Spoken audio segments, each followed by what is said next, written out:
कोई 5 साल पहले मायाबाई जब संजय के साथ ब्याह कर गांव में आई तब उसकी उम्र 21 साल थी।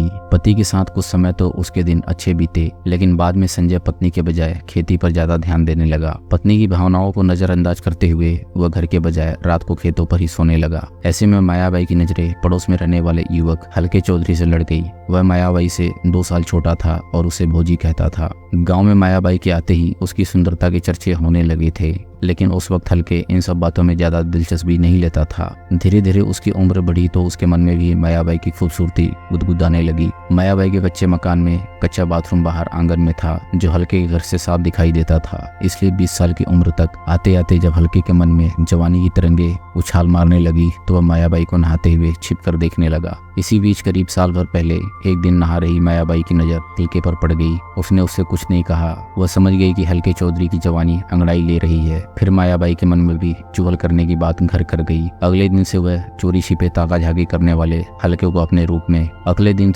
दिन से वह चोरी छिपे ताका झाकी करने वाले हल्के को अपने रूप के और भी खुले दर्शन करवाने लगी। मायाबाई ने यह खेल हल्के के मन में आग लगाने के लिए खेला था, लेकिन धीरे धीरे उसे न केवल इस खेल में मजा आने लगा बल्कि हल्के के प्रति उसके मन में भी चाहत पैदा हो गई। हल्के का मायाबाई के घर आना जाना था, इसलिए जब भी हल्के मायाबाई के घर आता तो वह उसे हंसी मजाक करती, जिससे कुछ दिनों में हल्के की समझ में भी आ गया कि मायाबाई उसके मन की बात समझ चुकी है। इसलिए एक दिन दोपहर में वह उस समय मायाबाई के घर पहुंचा जब वह घर पर अकेली थी। मायाबाई को भी ऐसे ही मौके का इंतजार था। उस रोज मायाबाई ने बातों बातों में हल्के से पूछ लिया, हल्के तुम मुझे यह बताओ कि तुम्हारी कोई प्रेमिका है? नहीं, हल्के ने जवाब दिया। क्यों, अभी तक क्यों नहीं बनाई? तुम्हारा मन तो होता होगा, मायाबाई ने पूछा। नहीं, हल्के ने झूठ बोला। मन नहीं होता तो फिर छिपकर मुझे नहाते क्यों देखते हो? मैं तो समझी थी कि मेरा देवर कई लड़कियों से दोस्ती कर चुका होगा, इसलिए अब मेरे साथ दोस्ती करना चाहता है। मायाबाई मुस्कुराते हुए बोली, वो तो इसलिए कि आप अच्छी लगती हो। कभी मेरी सुंदरता को पास से देखने का मन नहीं करता तुम्हारा?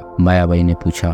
करता है, लेकिन डर लगता है कि कहीं आप गुस्सा न हो जाओ, हल्के ने बताया। मैंने कब कहा कि मैं गुस्सा हो जाऊंगी? अच्छा एक काम करो, अभी तो अम्मा खेत से आने वाली हैं, कल सुबह जल्दी आ जाना, फिर देख लेना अपनी भाभी को एकदम पास से, और मन करे तो छू कर भी देखना। इतना कहकर मायाबाई ने नौसिखिया हल्के के गाल पर एक पप्पी देकर उसे उसके घर भेज दिया। दूसरे दिन हल्के चौधरी मायाबाई के घर पहुंच गया। उस समय घर में उन दोनों के अलावा कोई नहीं था। मायाबाई ने इसका फायदा उठाया। उसने हल्के को काम कला का ऐसा पाठ पढ़ाया कि वह उसका मुरीद बन गया। इसके बाद तो दोनों के बीच आए दिन वासना का खेल खेला जाने लगा। मायाबाई को कम उम्र का प्रेमी मिला तो वह उसे बढ़ चढ़कर वासना का खेल सिखाने लगी, जिसके चलते हल्के उसका ऐसा दीवाना हुआ कि हर दिन मायाबाई से अकेले में मिलकर प्यार करने की जिद करने लगा। लेकिन रोज रोज कैसे संभव हो पाता, इसलिए मायाबाई ने एक रास्ता निकाला। रात को जब उसका पति और ससुर खेत की रखवाली करने चले जाते तो सास के सो जाने के बाद आधी रात में वो अपने प्रेमी हल्के कमरे में बुला लेती और फिर पूरी रात उसके संग अयासी करने के बाद सुबह होने से पहले वापस भेज देती। एक रात संजय और उसके पिता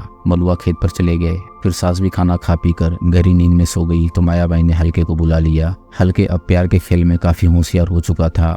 वह अपने मोबाइल पर अश्लील फिल्में लगाकर मायाबाई को गुद्दा मैथुन के लिए मना रहा था, लेकिन मायाबाई तैयार नहीं हो रही थी। उस रोज उसने जिद की तो मायाबाई गुद्दा मैथुन के लिए राजी हो गई। उसी दौरान मायाबाई के मुंह से चीख निकली तो बाहर कमरे में सो रही सास की नींद टूट गई। अनुभवी सास ऐसी चीख का मतलब अच्छी तरह जानती थी। सो उसने उठकर चुपचाप बहू के कमरे में झांक कर देखा तो पड़ोसी हल्के के साथ बहू को अयासी करते देख उसकी आंखें फटी रह गई। सास ने गुस्से में किवाड़ पर लात मारकर दरवाजा खोला और मायाबाई हल्के को खूब खरी खोटी सुनाई। सास बहू की करतूत अपने बेटे को बताने के लिए रात में ही खेत पर जाने लगी। यह देखकर मायाबाई के हाथ पैर फूल गए। उसने पास पड़ी फुलारी उठाकर हल्के के हाथ में पकड़ाते हुए कहा कि वह सास की कहानी खत्म कर दे, वरना उनके प्यार की कहानी खत्म हो जाएगी। हल्के के हाथ पैर कांपने लगे। उसमें इतनी हिम्मत नहीं थी, लेकिन जब मायाबाई भी साथ हो गई तो दोनों ने पीछे से जाकर खेत पर पहुंच चुकी कुसुम की गर्दन पर कुल्हाड़ी से वार किया, जिससे वह वहीं गिर गई। दोस्तों, अगर आपको कहानी पसंद आ रही हो तो वीडियो को लाइक करें और चैनल को सब्सक्राइब करें। हम ऐसी मजेदार कहानियां आपके लिए लाते रहेंगे।